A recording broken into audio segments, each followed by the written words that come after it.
如果你太細個嘅話咧，你未必會領略到我即將要講嘅嘢。根據2011年嘅一項報告，香港嘅平均結婚年齡係咁樣嘅。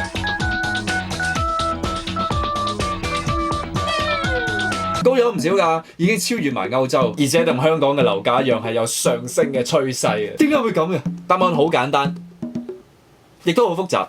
首先，我哋要了解一下結婚究竟係咩一回事。一段美好嘅婚姻就等於愛加承諾，係呢啲係天真嘅人嘅諗法，或者一啲珠寶商賣廣告時候講嘅 bullshit。等我教你一條連學校都唔忍心教嘅數式啦。婚姻係等於婚戒加婚紗加禮金加禮餅加酒席加度蜜月加簽紙加另外萬幾樣嘢，等於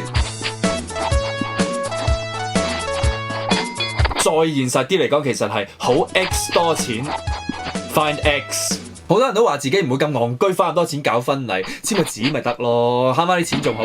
我話你知啊，我以前細個都係咁諗㗎，後尾你大個咗你就會明好多嘢唔係你講得咁瀟灑㗎，所以廣告都有賣啦。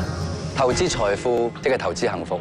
冇財富，你係冇資格幸福。大家亦都唔好誤會喎，冇女並唔係問題重心，冇女先至係致命傷。所以現實啲嚟講，結婚根本就係一門買賣或者一盤生意。咁呢一門買賣幾時開始呢？就係你落訂啊，唔係求婚嗰下開始嘅。即係如果佢 say yes， 即係代表佢對呢一段關係已經作出咗初步嘅承諾，肯同你簽訂臨時買賣合約。當然你都要交出你嗰粒鑽石戒指嚟作為呢一個盤嘅細訂啦。喺呢個階段，大家都仲可以變卦，不過通常都要付出沉重嘅代價。撻 Q 都唔係最傷，撻訂嗰日先心痛啊！粒鑽石係大多數都 keep 唔翻嘅。所以千祈唔好俾你條女咁理水，要買咁大粒鑽石啊！落訂就梗係越少越好噶啦。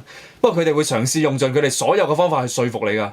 例如最常見係呢個買大啲好㗎，鑽石保值㗎。又係 bullshit 啦！喂，買訂婚戒指唔同買包包手錶喎，一樣你永遠都唔打算賣翻出去嘅嘢，其實佢保唔保值係冇關係㗎。喂，遇到好㗎，真係會去買㗎。你試下啊！即係例如咩？嗱，譬如棺材啦，係一個好好嘅例子啦。你好少聽過會有二手棺材㗎，你唔會話分下。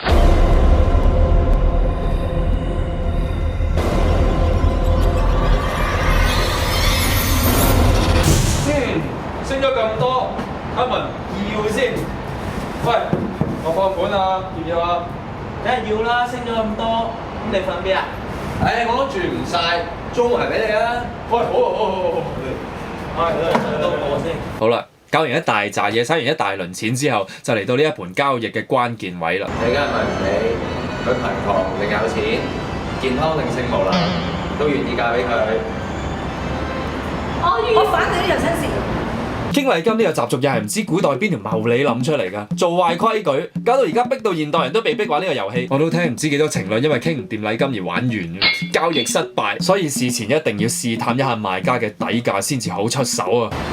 咁而家你係咪唔理呢條友窮定有錢，健康定性無能，都嫁俾佢？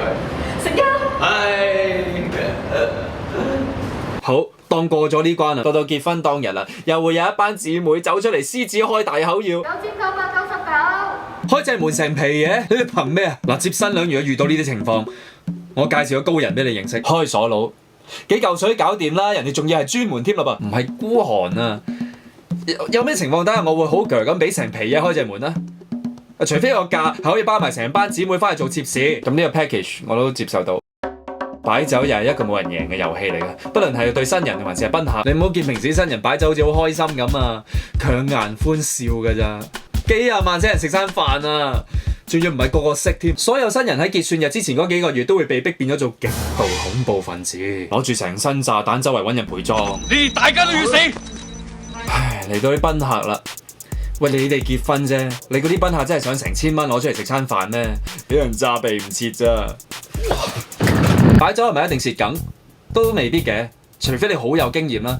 即係正如你開紅館演唱會咁啊，係人都知你開一場係賺唔到錢噶嘛。所以結多幾次婚，如果未破產嘅話，你都得㗎。Bullshit！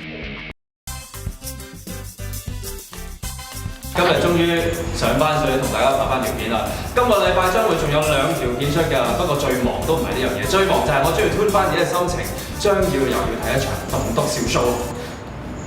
幾時話11月18號8點零啦，喺邊度啊？喺九展沙河，叫咩名啊？叫做農夫一理講字包，到時見啦。又賣廣告。